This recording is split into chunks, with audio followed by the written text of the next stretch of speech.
আসসালামু আলাইকুম। সবাই কেমন আছেন? আশা করছি সবাই অনেক ভালো আছেন। আমরা আল্লাহর রহমতে ভালো আছি। বাসায় কিছু বাজার ছিল না টুকিটাকি, তাই আরবির আব্বু সকাল সকাল বাজারগুলো নিয়ে আসছে। এখন আমি বাজারগুলো গুছিয়ে রাখবো। আমার আজকের ভিডিওটি যদি আপনার কাছে ভালো লেগে থাকে প্লিজ একটি লাইক দিতে ভুলবেন না, সাথে চ্যানেলটিকে সাবস্ক্রাইব করে দিয়ে পাশে থাকবেন। আর কাজটি যদি অলরেডি করে থাকেন তাহলে অসংখ্য ধন্যবাদ। এই তো এখন আমি বাজারগুলো গুছিয়ে রাখতেছি। এই তো নিয়ে আসছে চিংড়ি মাছ। চিংড়ি মাছগুলো অনেক তাজা। সাথে নিয়ে আসছে পুঁই শাক। পুঁই শাকগুলো অনেক তাজা। এখন আমি চিংড়ি মাছগুলো পরিষ্কার করে নিব ভালোভাবে। চিংড়ি মাছ অনেক ময়লা থাকে। আর এদিকে আরবির আব্বু একটা দুর্ঘটনা ঘটে ফেললো। উপরে একটা ডিম রাখছে ভাজার জন্য ফ্রিজ থেকে বের করে, আর এদিকে পরে ভেঙে গেল। এখন আরেকটি ডিম ভাজতেছে। আরবির আব্বু কারো হাতে ডিম ভাজি বেশি একটা পছন্দ করে না, খেতে নাকি মজা লাগে না, তাই নিজের হাতেই ডিম ভাজি করে। এই তো সকালে গরম পড়তেছে তো পান্তা ভাত দিয়ে খাবে। আর এইদিকে আমি চিংড়ি মাছগুলো কেটে নিব।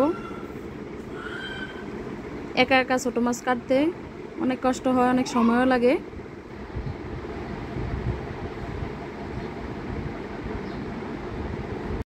এই তো কি আর করার, একা একাই মাছগুলো কাটতে হবে। আরবির আব্বুরও বলতেছি মাছ কাটতে, আমার সাথে কিন্তু করবে না। সে বাজার আনছে, অনেক ক্লান্ত। এই যে এদিকে আরবির আব্বু কিছু শাক কেটে দিছে আমাকে। আমার চিংড়ি মাছগুলো কাটা হয়ে গিয়েছে। এখন আরবির আব্বু বলতেছে যে ছোটো মাছ দিয়ে মাছের বড়া খাবে, তাই কিছু ছোটো মাছ রাখলাম, সাথে ডাল ভিজিয়ে রাখবো। আর এদিকে আমি চিংড়ি মাছ দিয়ে পুঁই শাক রান্নাটা বসিয়ে দিব। কাঁচামরিচ পেঁয়াজ দিয়ে দিয়েছি, সাথে রসুন বাটা দিয়ে দিয়েছি।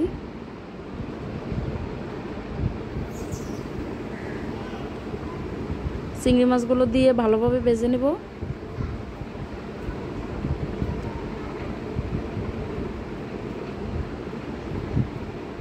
ভালোভাবে ভাজা হয়ে গেলে পরিমাণ মতো পানি দিয়ে দিব মশলা কষানোর জন্য। স্বাদ মতো লবণ দিয়ে দিয়েছি, হলুদ, মরিচের গুঁড়া।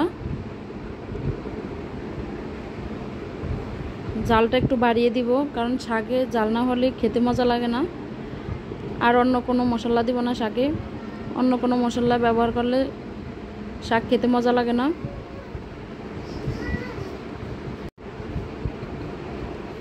এই তো সব কিছু কষিয়ে ভালোভাবে তারপরে আমি শাকটা দিব। দেখতেই পাচ্ছেন আমার কষানো শেষ। এখন আমি শাকগুলো দিয়ে দিব। শাকগুলো দেখতে যা লোভনীয় লাগতেছে, খেতে মনে অসাধারণ লাগবে। কে কে পুঁই শাক দিয়ে চিংড়ি মাছ পছন্দ করেন অবশ্যই জানাবেন। বিশেষ করে যারা শাক খেতে ভালোবাসেন তারা কমেন্ট করে জানাবেন। দেখতেই পাচ্ছেন সাথে একটি আলু দিয়েছি আরবির জন্য। আরবি একটু আলুটাও বেশি পছন্দ করে, ও খেতে বসলে একটু আলু খুঁজে, তাই আলু দিয়েছি। দেখতে পাচ্ছেন কালারটা কত সুন্দর লাগছে। আমি এক্সট্রা কোনো পানি দেই নেই, শাক থেকে পানি বের হয়েছে। এই যে আমার শাক রান্না হয়ে গিয়েছে। এখন আমি এখানে চিংড়ি মাছের বড়া বানানোর জন্য ডালটা বেটে নিব।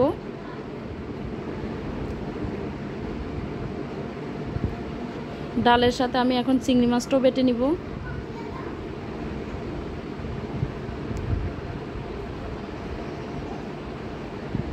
আরবির আব্বুর এই খাবারটা বেশি পছন্দের। এই যে আমার বাটা হয়ে গিয়েছে। এখন দিয়ে দিব পরিমাণ মতো হলুদ, পরিমাণ মতো মরিচের গুঁড়া, পেঁয়াজ, ধনিয়া পাতা, স্বাদ মতো লবণ। দিয়ে দিব পরিমাণ মতো বেসন, সবগুলো উপকরণ মাখিয়ে নিয়েছি, এখন আমি ভেজে নিব। কে আমার মতো চিংড়ি মাছের বড়া বানান এভাবে অবশ্যই জানাবেন। এই বড়াটা কিন্তু খেতে অনেক দারুণ লাগে, যারা বানান না তারা এইভাবে বানিয়ে খেতে পারেন। এই তো আমার আজকের ভিডিও এই পর্যন্ত। সবাই ভালো থাকবেন, সুস্থ থাকবেন। আসসালামু আলাইকুম।